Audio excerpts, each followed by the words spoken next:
Yo le monde, ici Anna et là, on se retrouve aujourd'hui pour une toute nouvelle vidéo YouTube. J'espère que vous allez bien, pour ma part ça va nickel comme tout le temps. Et je suis vraiment super ravie de vous revoir aujourd'hui car ça fait quasiment 3 mois que je n'ai pas filmé. Et à peu près 2 mois qu'il n'y a pas eu de vidéo sur la chaîne, je suis désolée hein, mais j'ai pas le temps. Là en ce moment c'est même très chaud de pouvoir vous filmer. C'est pour ça qu'on n'est pas vraiment dans le décor habituel. Normalement ça vous le voyez pas, il y a une petite table devant que du coup j'ai déménagé ici. Donc voilà, c'est un peu particulier pour tout le monde, mais là je suis en plein dans les cartons. Donc j'ai pas trop le choix de devoir faire ça. Et si dans les 4 prochaines vidéos, vous me voyez habillée pareil avec la même configuration de décor, c'est normal, elles sont filmées le même jour. Voilà, c'est pour vous prévenir aussi pour l'avenir. Je préciserai pas forcément dans la description et pour pour une vidéo, il y aura un message en fait, il y aura des messages dans la description.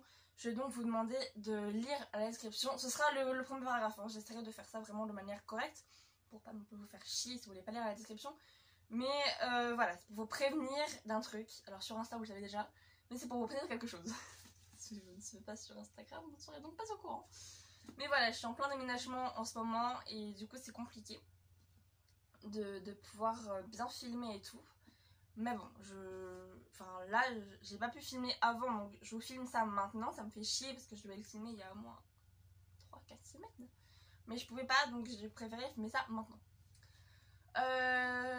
Aussi, si vous remarquez que j'ai une diction légèrement modifiée par rapport à d'habitude, c'est normal, pareil, sur Insta, vous êtes au courant. Mais c'est parce que je dois, comme vous le savez, me faire opérer des mâchoires et donc il me faut rééduquer ma langue. Et pour rééduquer ma langue plus rapidement, j'ai décidé de parler comme ça. Alors, ma kiné m'a prévenu hein, à la dernière séance, ça va être compliqué dans la vie de tous les jours quand tu dialogues avec quelqu'un. Dans la vie de tous les jours, on comprend. Bon, après, avec le masque, c'est un peu compliqué, mais quand je n'ai pas le masque, quand je discute avec mes parents, avec ma famille, ça se passe très bien. Sinon, de toute façon, là, je suis avec une caméra, donc c'est pas le même débit, c'est un débit beaucoup plus lent. Donc, j'espère que ça ira. Sinon, sachez que j'en suis désolée. Et de toute façon, j'essaye de me reprendre comme ça. Du coup, aujourd'hui, nous nous retrouvons pour la suite, le deuxième tome des Love Lovectious, écrit par Sarah Wolf, qui sont en français la saga de Je te hais. C'est plus facile à dire Love Lovectious comme ça en fait, pour ça que je vais dire Love Lovectious. C'est bien, le retour a déjà bugué, c'est parfait. Du coup, nous sommes au deuxième tome, Je te hais à la folie. Un tome que j'ai pas particulièrement apprécié. J'ai beaucoup kiffé le premier et le dernier, mais pas forcément celui-là. Je vais m'expliquer pourquoi, mais avant, comme d'habitude, on va vous parler du prix. Et les prix, en fait, ils varient de 11,99 à 16,90. Et ça, c'est le format poche. Je le reprécise, mais ça, c'est le format poche. Les prix ont été trouvés sur Amazon, la Fnac et Playlivre. Donc, ce sont des livres soit en papier, soit... Enfin, c'est les prix des papiers. Des livres plutôt. C'est le prix des livres en papier et en numérique. J'espère que vous avez compris. Sinon voilà, et le nombre de pages, il y en a 350, ça en fait donc 11 de plus que dans le premier qui était à 339. 11 pages de plus, c'est pas énorme, honnêtement, on va pas se le cacher, c'est pas énorme. Et toujours édition Pocket Junior, et quant à la vie de notre fantastique auteur, eh bien il faudra aller se référer à la première vidéo, voilà. Alors aussi là il va y avoir un peu de spoil par rapport à la première vidéo. Dans la première vidéo déjà on parle, le premier livre tout simplement, on parle d'un secret qui lie les personnages de Vren, Avery, Sophia et Jack. Le fameux Jack. Jack que j'ai moi-même renommé Jacko. Parce que dans ce tome il est mais exécrable je trouve. Et dans le début du troisième il est pareil.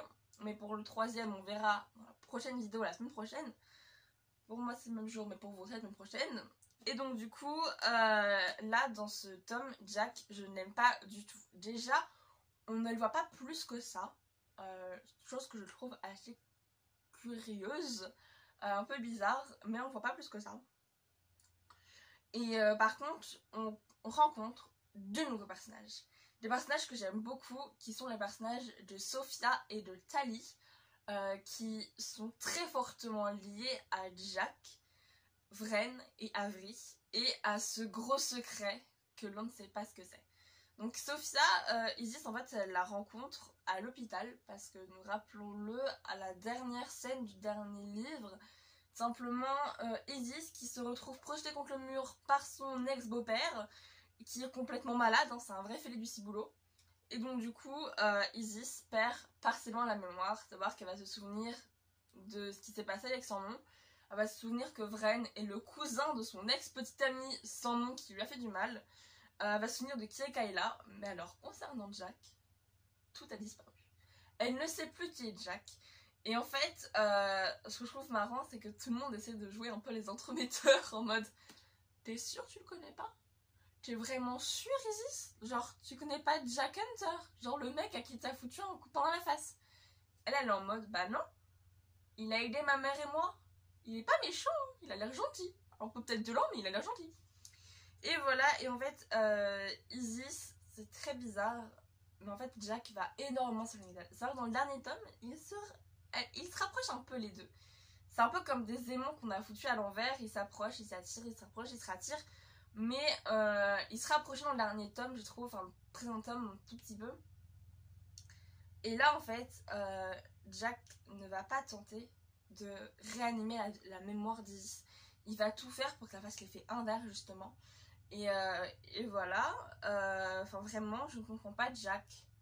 Enfin, si, je le comprends parce qu'en fait, il est tiraillé entre Sophia, parce qu'il dit avoir une dette envers Sophia, ce que je trouve complètement débile. Hein. Je n'ai pas la cause de sa maladie, parce que Sophia est à l'hôpital parce qu'elle est malade, elle a un cancer du cerveau. Enfin, c'est un peu... Enfin, elle a pas que ça, mais elle a entre autres ça. Et vraiment, elle est clairement bipolaire. Hein. Clairement, la bipolarité est fortement présente en elle. Mais c'est quand même un personnage attachant, Sophia, je trouve. On a toujours aussi ce principe que j'aime bien qu'on avait dans le précédent tome. Attendez, je vais essayer de retrouver un truc comme ça. Wow. Je suis tombée sur un mot, j'aurais pas voulu.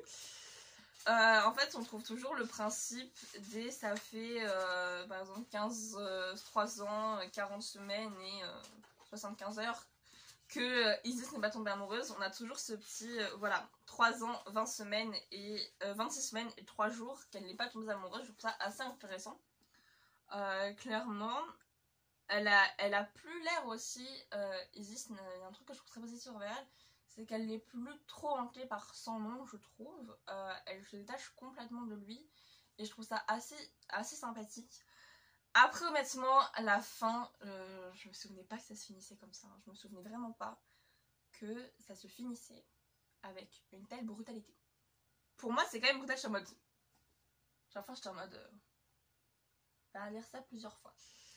J'ai relu la page, je crois, 3-4 fois parce que je n'arrivais plus à m'en remettre, j'étais en mode... Et j'ai pas pleuré, hein, mais j'étais en mode... Oh putain. Et il y a un truc aussi que je trouve très intéressant et que... Parce qu'en fait... que j'aime beaucoup d'ailleurs. Parce qu'en fait, les chapitres sont vus soit par Jack, soit par Isis. Isis, on la reconnaît parce que c'est marqué 3 ans, 20 semaines, etc. Ou alors, même en cours de chapitre, ça change par les petits astérisques qui sont en séparation. Et Jack, on le reconnaît parce qu'il n'y a rien au milieu. Il n'y a rien au début du chapitre, ça commence direct. Et ça, je trouve ça très sympathique. Et le dernier chapitre, qui est un chapitre bonus, alors déjà que je n'avais pas vu parce qu'il y a une page de séparation entre les deux. C'est marqué « Poursuivez votre lecture si vous voulez faire l'expérience d'une scène inédite décrite du point de vue de Vren. » Et je trouve ça très intéressant qu'on voie le point de vue d'autres personnages comme ça. Parce qu'on n'a pas trouvé dans le précédent livre, donc un truc que je trouve sympa. Qu'on va d'ailleurs avoir dans le prochain livre, pareil, le dernier chapitre qui est vu d'un autre point de vue. Et vraiment, je trouve ça très sympa.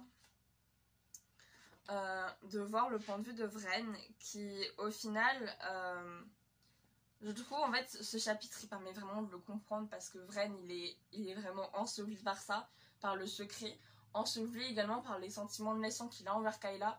Enfin il sait pas trop vraiment ce qu'il ressent auprès de Kayla et enfin c'est un peu bizarre. Il sent à la fois très coupable par ce secret et compagnie, mais il sait quand même, j'ai l'impression, de se détacher de tout ça et c'est vraiment un truc que je trouve plaisant pour le coup. Mais ce chapitre, il permet vraiment de comprendre encore plus son point de vue de ce qui s'est passé dans ce fameux secret que d'ailleurs on connaît pas, hein. On connaît pas tout le secret là-dedans, c'est-à-dire qu'on a un petit peu dans les 3 tomes, un tout petit peu dans le premier, mais vraiment, on sait juste qu'il y a un gros truc qui se cache entre les 4. Là, on sait qu'il y a un gros truc qui se cache entre les 5, parce que là, on a l'apparition d'un nouveau personnage en secret, et c'est vraiment très sympa, je trouve, mais par contre, ça peut faire remonter des souvenirs pas sympas. À savoir notamment les souvenirs de fausses couches, vraiment, parce que c'est clairement ce qui s'est passé. Il y a une histoire là-dedans de fausses couches et ça peut être traumatisant. Je comprendrais en fait que ce soit traumatisant pour des personnes. Donc si je devais vous conseiller de lire ou pas ce livre si vous avez subi une fausse couche, qu'elle soit volontaire ou un avortement, enfin volontaire, une fausse couche n'est jamais vraiment volontaire, plutôt un avortement, donc de manière volontaire, ou une fausse couche, mais que ça vous fait encore souffrir, ne lisez pas ce livre, clairement pas. C'est pas du tout... là pour le coup, la limite de 15 ans, je la comprends. Parce que c'est quand même chaud, et rien que parfois le langage de Sophia est très choquant. La dernière fois, j'étais en mode... Calme-toi, cousine, vraiment. Mais voilà, comme ça, je vous conseille pas forcément ce livre, mais ça, enfin, si vous êtes très sensible, ne lisez pas trop ce livre. Si vous n'êtes pas trop sensible, allez-y. Mais moi, je mets une grosse réserve pour ce livre. Disons que je ne le conseillerais pas dans ma famille, notamment, je ne le conseille à personne. Dès que c'est un bon livre. Mais ce tome-là peut être traumatisant. Donc, à mon sens, faites attention en fait avec votre passé, parce que ça peut peut-être faire ressurgir de mauvais souvenirs. Sur ce, écoutez, la vidéo est terminée. On se retrouve dimanche prochain avec le tome 3 qui est Je ne sais plus du tout, qui nous réserve une petite surprise, notamment la découverte du secret. Sur ce, du coup, comme je le disais, je vous laisse et à la semaine prochaine.